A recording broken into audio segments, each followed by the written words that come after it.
time, I'd like to invite the Reverend Annie Chambers to speak about her experience with MT Mobility. Reverend Chambers is also the Green Party candidate for Lieutenant Governor of Maryland, so she is speaking in a dual role. Welcome to Reverend Annie Chambers.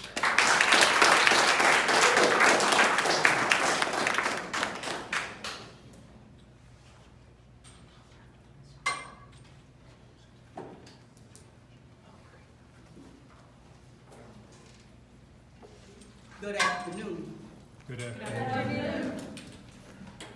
I'm very happy to be here to speak on transportation, even though I'm not in my mobility chair today. I have to use it a lot. I'm a resident of Baltimore City and been a resident of Baltimore City now for 64 years. I was here when the streetcars were part of the city. And we have seen so many changes in this city. I speak on racism because I know it's well and alive in this city. And I often tell people about racism in this city. But right now, we're in a different mode. We're in a different mode. We're in a class struggle. We're in a class struggle in this city when we talk about transportation or anything that affects working class people in this city. And I tell people all the time, Daddy, don't tell me about your middle income. I'm a mother, and I tell especially my children and my grandchildren, God bless me with 364 grandchildren.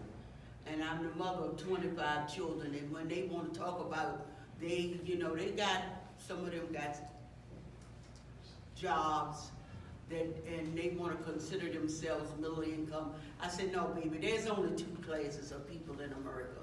You're either rich or you're poor, and you don't qualify for rich yet. You don't qualify to be rich. So you still poor. You just a working poor, and that's what the city has divided up. And when we look at, let's take the bus situation in the city first of all. The buses stop some places every 2 blocks, and then some places every 3 blocks. So for somebody like me who would want to try to get around on a bus, it's very hard. Now, and I had this conversation with some of Governor Hogan's people, because, when they first started this, they talked about, how much the light rail and the subway, and of course the subway breaks down every day, so you can't depend on that as being transportation.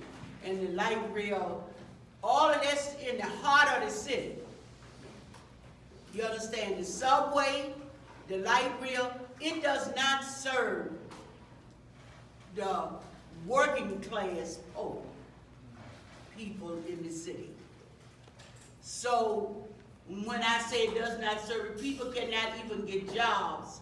Certain people are missing a lot of jobs because there's no service to where they can go to get these jobs at. If you a handicapped person like myself or a senior, I consider that's handicapped too. But if you're handicapped and trying to maneuver around in Baltimore City, it's like a nightmare. The transit system is like a nightmare. I too was a part of a group that was fighting for the red line. And we wanted the red line in the city because it would have at least taken in some of the communities that they don't, we got the buses that'll go there, but they stop at a certain time and certain things, we wanted a red line, and we were assured that we would have a red line.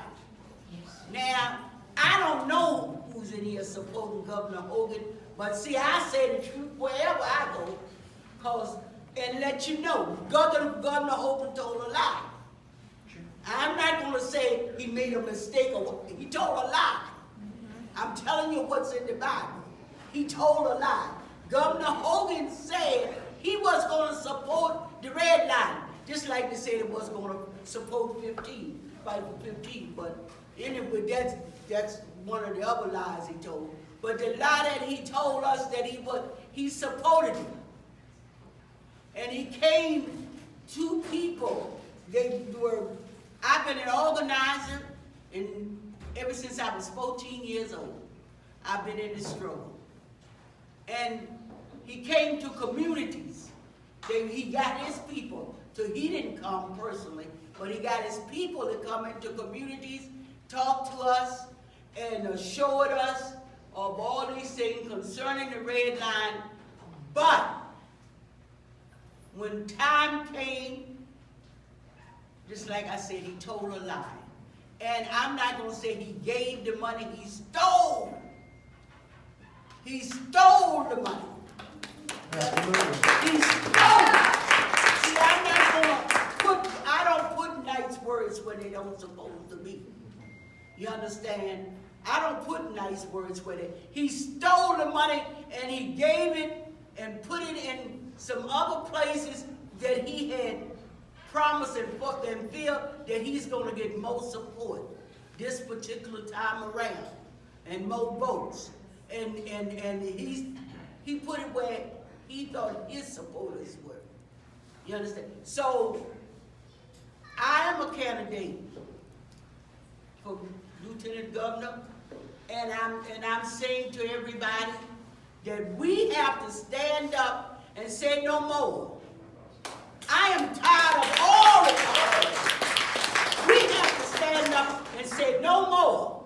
We're going to stand up as people.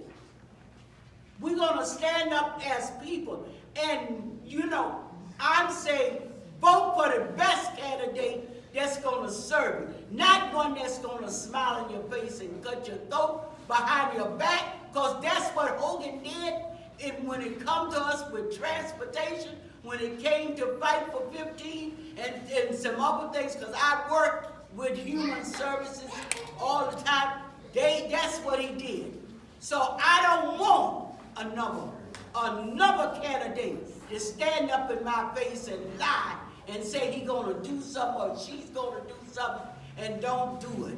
So that's why I'm running for Lieutenant Governor. That's why I'm on the Green Party ticket, because I know that we have to make a difference. If we don't make the difference, it will never get done. We cannot wait for it. It has to be the people that make the difference. Make the difference, and we don't have to follow along behind nothing. I walked away from the Democratic Party when Bernie Sanders told me I had to vote for Hillary Clinton. And I was one of his supporters, okay? I was his supporter, and I was one of his delegates. But if I walked away because I know that I could not support someone that had made detriment on the people that I represented, people like me in my life. So we have to stand up, you know, and everybody got their candidates, and I'm not going to knock anybody candidate, but I'm going to tell you this: you need to, when you vote with your conscience, vote with your heart, vote with your education, what you know. What have they done for you lately? That's what I'm asking the Democratic Party. That's what I'm asking the Republican Party. What have you done for me? Nothing but giving me holy hell. Thank you. God bless.